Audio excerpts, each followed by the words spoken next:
नमस्कार सीटेड साथियों।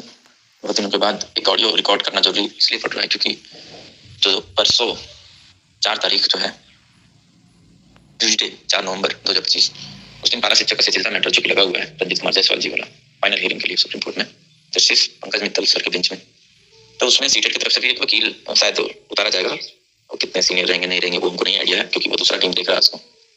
हमें बहुत उस टीम के द्वारा भी अपने भी लोगों के द्वारा ये बोला जा रहा है कि सर इसमें आपका क्या व्यूज रहे है उस रिगार्डिंग कुछ थोड़ा गाइड कीजिए। उस कारण से ये ऑडियो रिकॉर्ड करना पड़ रहा है। चलिए आते हैं सीधे डायरेक्ट अपने मुद्दे पर। ये ऑडियो पारा शिक्षक लोगों के लिए भी हेल्पफुल होगा। देखिए, जहां तक ये जो चेंजेस हुआ 29 जनवरी 2024 को थर्ड रूल जो अमेंडमेंट हुआ सहायक आचार्य में, और उसमें सीटेट को भी शामिल किया गया, 5% वालों को भी शामिल किया गया और ये पारा शिक्षक का शिथिलता भी शामिल किया गया। तो एक तो मैटर डिसाइड हो गया है कि सीटेट वाला जो इंक्लूजन था जो शामिल किया गया था वो rule change in rule in between the game के अंतर्गत आता है, इसलिए वो नहीं चलेगा, उसको हटा दिया गया। अब बच गए ये दोनों मैटर।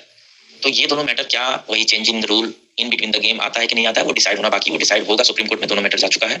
इसमें अपना अपना सबका लोगों का राय और समझ है, जितना जहां तक मेरा लीगल समझ है उसके अनुसार से मैं अपना व्यूज बता देता हूँ इसी ऑडियो में। देखिए, इसमें ये थोड़ा कॉम्प्लिकेटेड मैटर है पारा शिक्षक का शिथिलता वाला। इसमें पारा शिक्षक बंधु लोग का कहना रहेगा कि सुप्रीम कोर्ट का बहुत सारा जजमेंट्स है, जैसे तेज प्रकाश पाठक का भी वो जो कॉन्स्टिट्यूशनल बेंच वाला जजमेंट है वो तो साफ मतलब सभी को सुन के या सभी के रेफरेंस या सभी के बाद में ना वो आया, तो उसमें सब चीज है। उसमें वो भी मैटर है जो हम बोलना चाह रहे हैं आगे ऑडियो में। जैसे ये शुरुआत हुआ था के मंजूश्री सबसे कि मेन पॉइंट ये है कि कोई भी स्टेप हो गया भर्ती का, जैसे मान लीजिए एग्जाम हो गया, कोई मेंस हो गया या फिर इंटरव्यू हो गया या कोई भी स्टेप हो गया, उसके बाद से आप कोई नया सा कट ऑफ नहीं इंप्लीमेंट कर सकते हैं, समझ रहे हैं?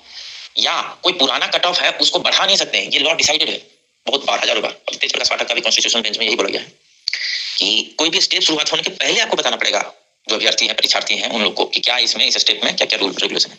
तो उस हिसाब से देखिएगा तो पारा शिक्षक लोग का जो अमेंडमेंट हुआ वो 29 जनवरी को हुआ, उसमें एग्जाम तो नहीं हुआ था, एग्जाम तो उसके बाद हुआ। तो उस तरह से तो उन लोग का शिथिलता वाला जो अमेंडमेंट है वो बच जाएगा, वो rule change in rule between the game में नहीं आएगा उस तरह से जब सोचिएगा तो। ठीक है, और वही एक काम आदमी उसी तरह से सोच पाता है, हम भी उसी तरह से ही लिए इस मैटर को कि ये change in rule between the game में नहीं आएगा और इन लोगों को शिथिलता मिल जाएगा पारा शिक्षक लोग को इस भर्ती में। और लेकिन एक दूसरा पहलू जो हमारा जो कंसर्न है जो सीटेट की तरफ से या फिर जो भी मतलब एक दूसरा पहलू इसमें ये है, सीटेट हम एक पहले बता दे रहे हैं सीटेट इसमें क्या किस पक्ष से जा रहा है, क्या व्यू से जा रहा है ये हमको नहीं पता। वो पारा शिक्षक का शिथिलता का फेवर में जाएगा वहां कि उसके अगेंस्ट में जाएगा वो भी हमको नहीं पता। वो सीटेट का एक अलग समूह है, वो देखता है उस मैटर को। मेरा सिर्फ ये कहना है कि हाँ इसमें एक दूसरा पहलू ये है जो पारा शिक्षक लोग जो इस ऑडियो को सुन रहे हैं उनके लिए ये मैसेज रहेगा कि एक रूल सुप्रीम कोर्ट का ये भी है बहुत सारा केसेस में कि कोई भी एक भर्ती जिस दिन आ गया उसके जस्ट पहले वाला रूल उसमें लागू होगा जब तक कि बीच में कोई अमेंडमेंट या रूल में वही कोई अमेंडमेंट रूल में या एडवर्टीजमेंट में नहीं हो जाए। बीच में अब अमेंडमेंट होगा तो क्या वो डिसाइड होगा कि ये change in rule between the game में आता है कि नहीं आता है। यहाँ पर तो मेरा जो मानना है कि चूंकि एग्जाम शुरुआत होने के पहले आप लोग का अमेंडमेंट हुआ इसलिए चेंज इन द रूल वो बिटवीन द गेम वाला मैटर में नहीं आ रहा है। लेकिन एक दूसरा पहलू है कि क्या राज्य सरकार को या जेएसएससी को ऐसा अधिकार था या है कि आप बीच में चेंज करिएगा इस रूल को, तो उसमें मैटर फंसेगा। जैसे जहां वो चीजें चेंज करने का अधिकार ही नहीं रहेगा वहां आप कैसे चेंज कर लीजिएगा। इसीलिए तेज प्रकाश पाठक का जो कंक्लूजन है नीचे ना उसमें पैरा जो पॉइंट मतलब जो कंक्लूजन पॉइंट है बी या सी पॉइंट है कि चेंज अथॉरिटी चाहेगा तो कर सकता है, लेकिन उसमें एक वर्ड कॉमा देके बाद एक लिखा हुआ है कि यदि उसके अधिकार क्षेत्र में आता हो तो मतलब रूल यदि उसको अलाउ करता हो तो ऐसा लिखा है, और एडवर्टीजमेंट ऐसा भी करके लिखा हुआ वहां। तो सबसे बड़ी बात है कि हम जिस स्टेट का जो जजमेंट पढ़े हैं कि जहां पर रूल में मतलब एग्जाम जैसे इंटरव्यू पहले चेंजेस किया गया और वो लॉ सही रहा मतलब फिट बैठा रूल बिटवीन द गेम में नहीं आया, वो वहां हुआ ना जहां पर उनके नियमावली में स्पष्ट ये चीज लिखा हुआ था कि विभाग या सक्षम प्राधिकार बीच में भी कोई नया रूल या नया चेंजेस करेगा जो कि इस नियमावली के अंतर्गत होगा। और सहायक आचार रूल का जो सबसे प्राइम जो मेन जो आया था 2022 में 7/6/2022 में उसमें वो चीज नहीं लिखा गया। सबसे नीचे वाला पॉइंट पढ़िएगा तो उसमें लिखा गया कि विभाग के किसी भी बिंदु पर यदि कोई अस्पष्टता या उसको कार्यान्वयन में कोई चीज कमी लगेगी तो उसको पूरा करने के लिए विभाग उसको क्लैरिफिकेशन टाइप का चीज है वो। इसमें कहीं भी चेंजेस वाला नहीं है कि बीच में भी कोई नया रूल या नया इंप्लीमेंटेशन या नया रिलैक्सेशन या नया कोई चीज चेंजेस कर सकते हैं, ये विभाग या सरकार के पास अधिकार है, ऐसा सहायक आचार रूल में नहीं लिखा हुआ नहीं है। तब फिर मैटर फंसेगा कि 29 जनवरी वाला जो अमेंडमेंट होगा वो इस भर्ती में या सहायक आचार के जो 13/2023 है इस भर्ती में लागू ही कैसे होगा वो अमेंडमेंट जब बीच में कोई अमेंडमेंट मान लीजिए वो जो अमेंडमेंट हुआ वो अमेंडमेंट करने का है सरकार को अधिकार, लेकिन है क्या नियम कि वो अमेंडमेंट के बाद कोई नया से जो विज्ञापन आएगा उसमें वो सब रूल लगेगा। पूर्व के जो विज्ञापन जो चले आ रहे हैं जो प्रक्रिया जो जिसमें पूर्व के जो विज्ञापन है उसमें वो रूल नहीं लग सकता है जब तक कि उस रूल में रेट्रोस्पेक्टिव वर्ड नहीं लिखा हुआ हो। तो बात यही फंसता है। पारा शिक्षक को ऐसे तो बताएं कि change in the rule between the game में नहीं आ रहा था, उन लोगों को शिथिलता मिल जाता, आराम से हंसते खेलते मिल जाता कि भाई आपने बोल रखा था कि कोई कट ऑफ नहीं है, बाद में कैसे आप एग्जाम लिखवाने के बाद कट ऑफ रख दोगे। तो बात वहीं फंस रहा है कि रूल में ना सहायक आचार्य का रूल जो था 2022 का या 23 का अमेंडमेंट रूल या 24 वाला ही 29 जनवरी वाला ही, उस 24 वाला में तो उसको रेट्रोस्पेक्टिव लिखना था, लेकिन एक वर्ड लिखा है कि ये जो संशोधन है ये विज्ञापन का सहायक आचार्य विज्ञापन में संशोधन किया जा रहा है, ऐसा एगो लिखा गया है विज्ञापन में। 15 फरवरी वाला जो विज्ञापन में चेंज होगा, नोटिस नंबर शायद 19 है कि क्या है उसमें। तो वही हम बोल रहे हैं कि ना ही आपका जो रूल था उसमें सहायक आचार्य कहीं रूल में लिखा गया है कि आप बीच में कोई चेंजेस नहीं कर सकते हैं अमेंडमेंट इस तरह का।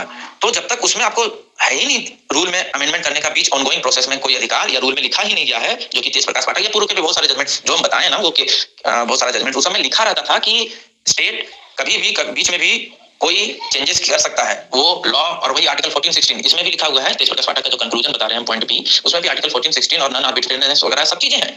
लेकिन आपको अधिकार नहीं है कि पूर्व के किसी एडवर्टीजमेंट में आज से नया संशोधन करके पूर्व वाला में वो संशोधन लागू करवा देंगे, जब तक कि उस संशोधन में उस रूल अमेंडमेंट में लिखा नहीं गया हो कि ये रेट्रोस्पेक्टिव इफेक्ट में लागू होगा। तो वो चीज नहीं लिखा गया था हमारे अमेंडमेंट में, समझे। उसीलिए सीटेट भी बाहर होगा। यदि रेट्रोस्पेक्टिव लिखा हुआ रहता ना तो सीटेट भी बाहर नहीं हुआ रहता। ये 29 जनवरी का जो अमेंडमेंट हुआ, ये एक नया आप लॉ मतलब जिसको क्या बोलते हैं लॉ का चीज पढ़ना है समझना है, उसके लिए बता रहे हैं कि वो जो अमेंडमेंट लागू हुआ वो उस दिन से लागू हुआ, इसलिए हम बाहर हैं। वो जो अमेंडमेंट हुआ यदि रेट्रोस्पेक्टिव लिखा रहता ना तो लागू होता पीछे से, जब से एडवर्टाइजमेंट आया तब से। तब हमको बाहर करने का अधिकार नहीं था, ना बाहर होते हम लोग उस पॉइंट पर, तेज प्रकाश पाठक वाला पॉइंट पर। एक दूसरा पॉइंट से फिर भी बाहर होते हम लोग 23(2) के अंतर्गत से, तो खैर वो अलग चीज था। तो इसलिए बोल रहे हैं कि ये जो है मैटर ये थोड़ा कॉम्प्लिकेटेड है। इसमें आप सीटेट साथी भी आप लोग देख लें कि आपको किस एंगल से या क्या लेके जाना है। हमको ये नहीं समझ आता है, सीटेट का ये कोई मैटर है नहीं। ये जेटेट पास पारा टीचर और जेटेट पास गैर पारा टीचर के बीच में झगड़ा था या जो भी था कानूनी लड़ाई थी, उसमें भी जेटेट पास गैर पारा जो कैंडिडेट था वो एक्चुअली में वो उतना बेनिफिट या वो चीज ले नहीं पाया कोर्ट से। वो एक्चुअली किस मकसद से गए वो उसका भी फुलफिल नहीं नजर आता है कि आप कट ऑफ हटवा रहे हैं तो क्यों हटवा रहे हैं। यदि आप उनके सीट पर आप रूल में है ही नहीं लिखा हुआ एडवर्टाइजमेंट में कि यदि पारा टीचर का सीट बच जाएगा तो उसमें आप जा ही नहीं सकते, ऐसा रूल कहीं है ही नहीं विज्ञापन और रूल में लिखा हुआ, तो क्यों हटवा रहे हैं उनको।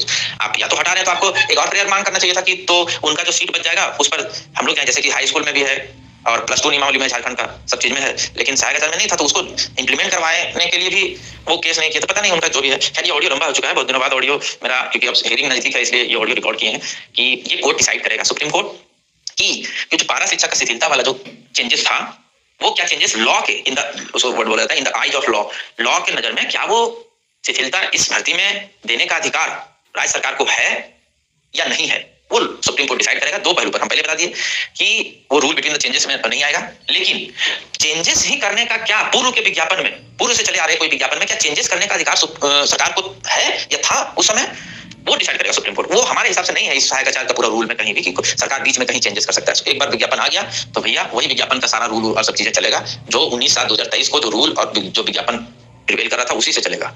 और इसी कारण से मेरा लास्ट सेंटेंस सुन लीजिए, इसी कारण से 5% वाला भी जो अमेंडमेंट हुआ 29 जनवरी को ही हम लोग साथ, वो भी नहीं लगेगा इसमें, क्योंकि है ही नहीं बीच में विज्ञापन मतलब पूर्व के चले आ रहे विज्ञापन में मतलब चेंजेस करने का अधिकार इस रूल में सरकार को, और सरकार कैसे चेंज कर देगा।